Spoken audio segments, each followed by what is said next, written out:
What's going on, hybrids? Welcome to another episode. Today's episode is a little bit different, obviously not in the gym that we're so used to. Today we're in my office and I'm going to be talking you through my competition that I had last weekend. Hybrid of the Hills or push-pull-run, which was a lifting and running combination style competition. Let's not waste any more time.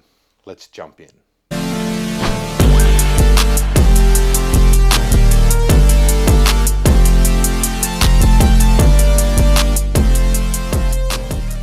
Okay, some of you know if you've been following me on social media, TikTok, Insta, whatever. If you aren't, you should. But over the last couple months, I've been training for a few competitions. I've had 10-kilometer race, half marathon, and then I had this push-pull-run competition. The push-pull-run competition consisted of a 1 RM bench press, 1 RM deadlift, as well as a 2.1 kilometer run. The event was held at a gym here in New South Wales, Sydney. It's an awesome comp at an awesome gym surrounded by some awesome people. So I'm really grateful for the opportunity to have competed. But I want to give you a little bit more insight into my training and what I did leading into the competition as I came first, winning the competition, doing pretty well by my own standards, and I want to share a little bit more about that. So first thing first, let's go into the first event, the bench press. I got a 145 kilo bench press. My best ever in competition is 152.5 kilos. In addition to that, I've obviously been running a lot more, so I wasn't even expecting to hit PBs at this event at all, as I've changed my style of training, going from purely powerlifting in the past to now this hybrid training. In saying that, bench press has also been something that's never been that good for me. One, because my leverages just aren't built for it.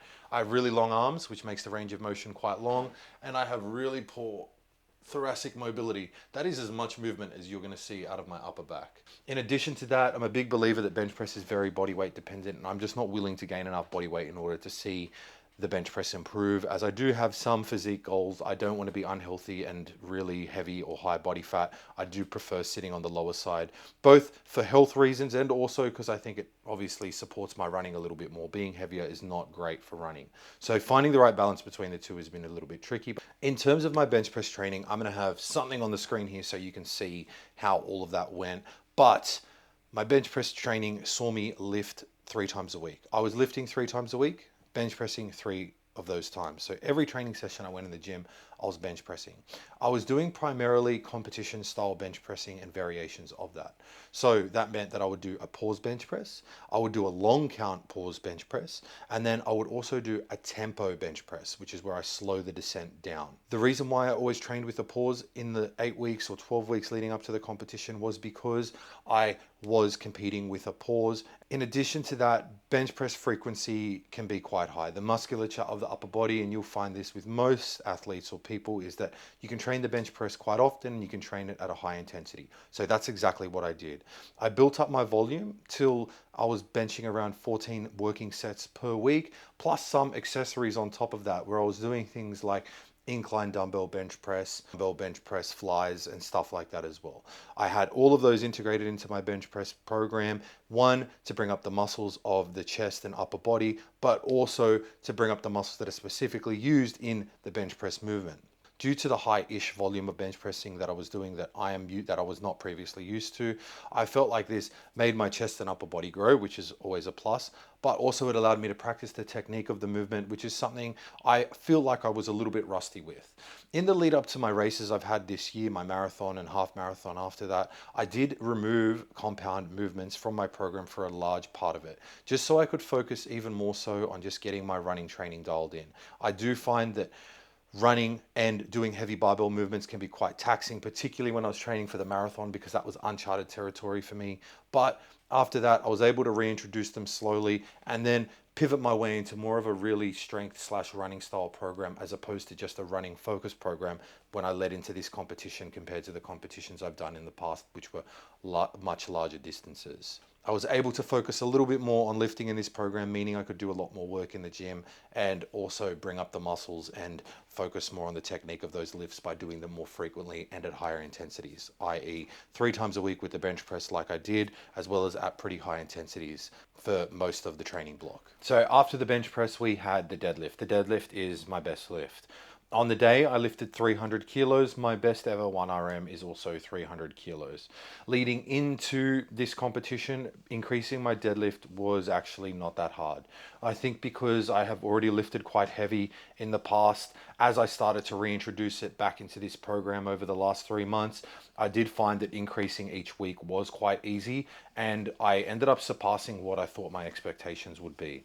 When I was going into this competition, I thought realistically I would only be able to deadlift around the 270 or 280 kilo mark, given that I was also running so much. But I managed to just have a couple weeks where it just felt really good, and before I knew it, I did 280 kilos in training. And then when I went into the competition, I knew that I would be able to probably lift.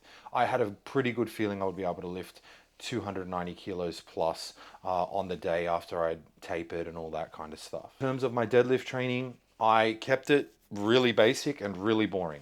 I was deadlifting for the most part once per week, and I was doing about 4 to 5 sets of deadlifts. I would work up to something heavy and then do some back down sets after that.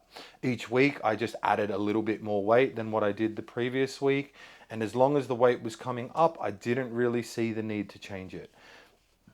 To be honest, that is pretty much all there was. It really wasn't that complicated. However, I think one thing that did play in my favor is that I have not been doing a whole lot of lower body training in the lead up to this competition. Because squats are quite taxing for me, I was still squatting throughout this training program, but I was really only doing a minimal amount of work. And that looked like around 3 sets per week. Because my lower body volume was so low, it meant that my deadlift volume or sessions could be quite hard. And it meant I also had ample time to then recover the following week because I didn't have to lift heavy again in terms of any lower body weight training. All I had to do was do my running stuff, which I would then ensure didn't really interfere with my deadlift days. So in terms of my deadlift, all I did was increase the load each week, doing it once a week, starting out at sets of 6, working my way down to singles when I was a couple weeks out from the competition. And before I knew it, I was pretty much at my strongest I've ever been again. And the final event was the 2.1 kilometer run. Actually don't know how I did. Competition stats, so I don't want to lie, but I do have how I went on my Strava, which is what I started and finished with. So the run ended up being 2.05 kilometers for me. I didn't cheat, I swear. My moving time was 7 minutes, 57 seconds, and my average pace was 3 minutes, 52 seconds per kilometer. For me, 3 minutes 52 is fast. That's probably as quick as you're going to see me do a kilometer. So it wasn't a PB for the kilometer, but it was definitely close to a PB for the 2 kilometer. In addition to that, 2 kilometers is a little bit of a tricky one, and it's obviously not something I'm used to because I've been running such longer distances. So running the 2.1 kilometers was fun because I was able to treat it as sort of like a sprint, and training for it was quite interesting. Now, in training for it, I actually didn't do anything specifically different compared to what I've been doing already. So my training about 6 weeks ago had me running 6 or 7 days a week, and that was for a half marathon that I had coming up. I didn't PB at that half marathon. It was not a good race for me. I realized that by doing that much running, I was very overworked, and I found fatigue masked my ability to perform well whenever I went into training sessions for my runs anyway. They always felt slow, my legs always felt sluggish. After that race, I pulled my running back to 3 days per week. From then, every run I have done has felt really good. And I realized for me, and something I should have known earlier, is that it's always quality over quantity. It's not the number of runs you're doing, it's how many of those runs are of high quality, feel good, and you feel like benefited you. When I was running 6 or 7 days a week, maybe one of those runs of that week felt good. Now that I'm only running 3 days a week, literally every single run leading into this race felt great. So I knew, okay, things are tracking in the right direction. My numbers seem to be going in the right direction.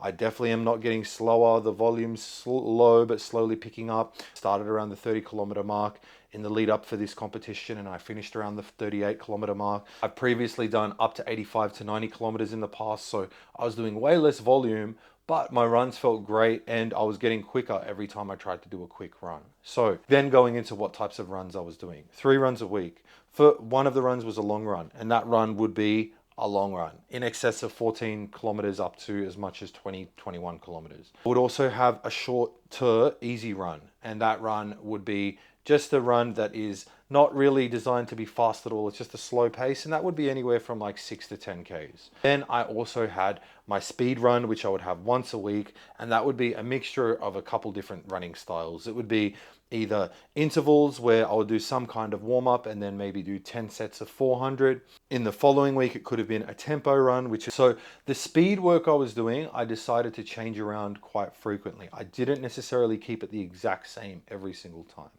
In addition to that, in some of my long run training, I trickled in some speed work where maybe I would have a couple kilometers out of those, 15 or 14 that I was doing, that those were at race pace. And then I would bring it back to that slow, long run pace.